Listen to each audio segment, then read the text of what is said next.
Aaron Judge is backing up the title of the best hitter in baseball, and the Yankees looking like one of the best teams in baseball. Our Yankees beat writer Greg Joyce is down in Tampa for the new series against the Rays, and he's ready to talk some Yankees baseball. Greg, thank you for hopping on with us. Hope you enjoying that weather down there. Let's get into some pitching news that broke this week. Luis Gil is delayed in the beginning of his throwing program because his strained right lat is healing slower than expected.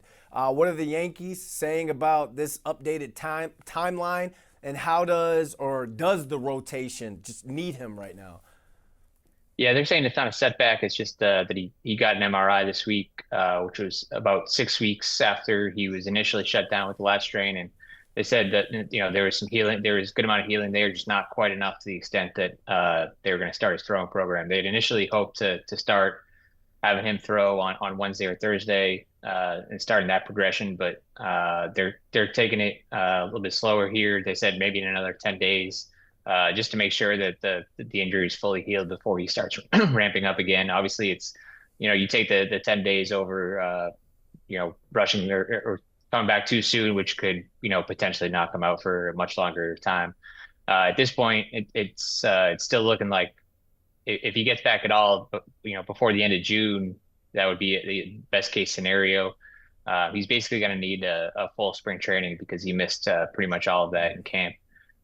So it's, once he does start throwing, once he gets the go ahead, once the MRI shows enough healing if they want, it's going to be a pretty long progression to start throwing, and then obviously getting off a mound and then facing hitters and then a rehab assignment. So there's a long way for him to go, but yeah, they'll certainly welcome him back whenever he's ready to go. Obviously, the guy that was the kind of broke out on the big stage for them last year, won Rookie of the Year, was a big reason why they survived the early absence of Gary Cole. Obviously, they were without Cole for all of the season, so they could use him whenever they can get him, but they need him healthy, and they need him fully healthy, not rushing back to get injured again to knock him out for later in the year. So they're going to take their time with him, but if he's back at some point this summer, obviously that'd be a big boost for the rotation that has had some key injuries here early on. Is part of the reason they're taking their time is that partly because they're kind of happy or at least content with how the rotation and the bullpen's been early this season? I think it's regardless of how they were throwing. It's been a little up and down at times. I think regardless of how they were doing, that they would take their time with Heel just because he's a young guy that they need fully healthy to be impactful, and they don't want to lose him for the full year. Which they if he rushes back too soon and is a you always have the potential of that. But yeah, I mean they've obviously Max Fried has been the ace that they pitch like the ace that they need him to be without Cole. Carlos Rodon hasn't been as sharp. He's looked dominant at times, but has had trouble with walks that lead to home runs and get costly there to blemish outings. Will Warren has shown some promise, but he's still young. Obviously, Clark Schmidt came back on Wednesday, which is big if he can pitch the way that he's capable of. And they still have Carlos Carrasco in the rotation. He was pretty good his last time out, but the time before that gave up 3 homers. So it's kind of holding down the fort until they can get a guy like Heel back and just kind of going day by day at this point. All right, while the pitching's kind of holding down the fort and kind of getting their stuff together, the bats, as you know, have been absolutely out of this world, and it's led by, surprise, surprise, Aaron Judge. Greg, 7 home runs, an MLB best 803 slugging percentage, and an AL best 21 RBIs in only 18 games this season. Juan Soto called this man the best hitter in baseball for that exact reason. You feel like Judge could top his 2022 62 home run season this year? Maybe not the home runs, but just overall numbers. Yeah, it's certainly possible. I mean, nobody thought that he could top 22, and then he did it last year. I think last year was arguably better than 2022 without the 62 home runs, just more all around a better offensive season. And that was with an April that he was pretty slow. I mean, this time last year there were a lot of questions about where Judge was at offensively, just kind of a quiet start, slow start. I remember, near the end of April, he was getting asked almost daily about what he was feeling at the plate, whether he was close, what was going to happen. And then obviously the calendar flipped to May and he took off and put together another MVP season. So if he has that kind of year with this kind of April that he's having, I mean, you think about what kind of numbers he could put up, and there's no telling what he could end up with if he, you know, kind of. It's hard to keep up at this pace, but if he has some version of this, over the course of the season, there's inevitably going to be some times where, maybe a week where he goes, a 1 for 20 or something like that. I mean, every major leaguer, no matter how good you are, goes through that at some point. It's just about how short you can make those slumps. But he's gotten off to a huge start. He talked about this in spring training, wanted to get more at bats under his belt in the spring because when he looked back at last year, he felt maybe that was a lack of at bats in the spring, maybe spilled over into a quiet April. But obviously he's off to a crazy start this year, and so far so good. When we talk about Judge's legacy from a media standpoint, what would be better for his career at this point? Another historic season or an historic run in the postseason? Yeah, I think he needs to obviously do it in October, which is it's tough at this point because he's put together two of the most prolific offensive seasons, in the history of the game. And now that he's almost made that the norm. Obviously, the next step is doing that in October, and especially with the Yankees not having won a title since '09. Helping to bring one back to the Bronx this year.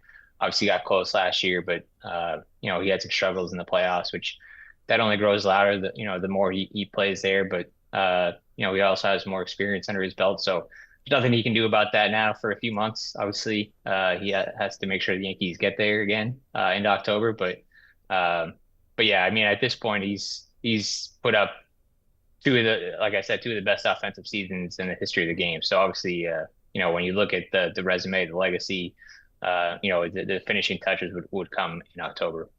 One guy that's doing his part to make sure the Yankees make it to October is Ben Rice. He's gotten off to a really good start, 1003 OPS. That's fourth best amongst players in the AL this season. Are you surprised that Ben got off to such a good start? I mean, we saw it in spring training, but you never know what to believe, what you see in spring training. I remember a couple of springs ago, Kyle Higashioka led the Grapefruit League in home runs. I think he had 8 home runs in the spring and then didn't hit his first in the regular season until June, I think it was. And there's so many other examples of guys either being super cold or super hot in spring training and then doing the reverse once the regular season starts. But I think the most encouraging thing that they saw from Ben Rice in the spring was just how hard he was hitting the ball.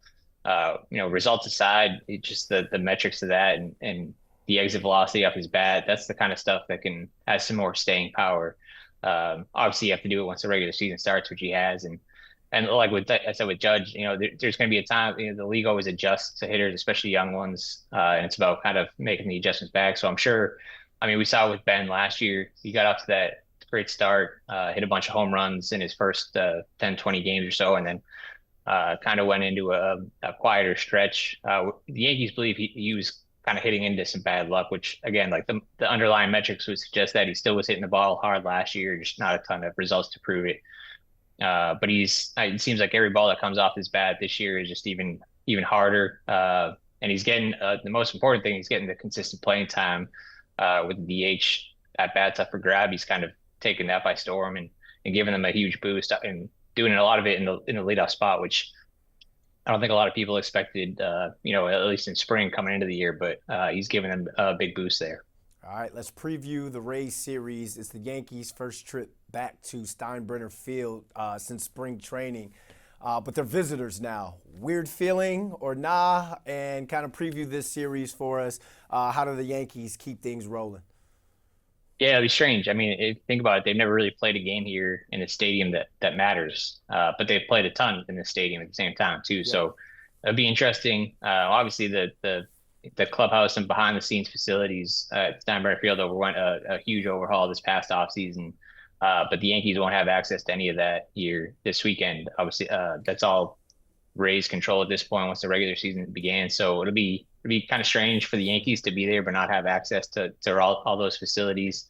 They'll be in the visiting clubhouse, which is much smaller than the home clubhouse, a little bit different, just use of facilities there. So it'll be strange. Obviously, the dimensions at Steinbrenner are pretty similar to the Yankee Stadium. So how it plays down here, we'll see. Obviously it's warmer down here. The ball you expect would probably be flying out a little bit more. But we'll see. The Rays have some tough pitching for them to go up against, so it'll be another good test for the offense to see, how they kind of respond to that. And they went through this stretch of the last 2 weeks where they're playing cold, frigid temperatures most of the time, and now they get to play in the warm and see kind of how that plays out with their bats too. So yeah, it'll be an interesting series just to see, just the weirdness of it all, but also just to see how they, kind of try to take advantage of a place they're pretty familiar with. All right, Greg Joyce, thanks for your time. Thanks for the update. You got it. Thanks, Brandon.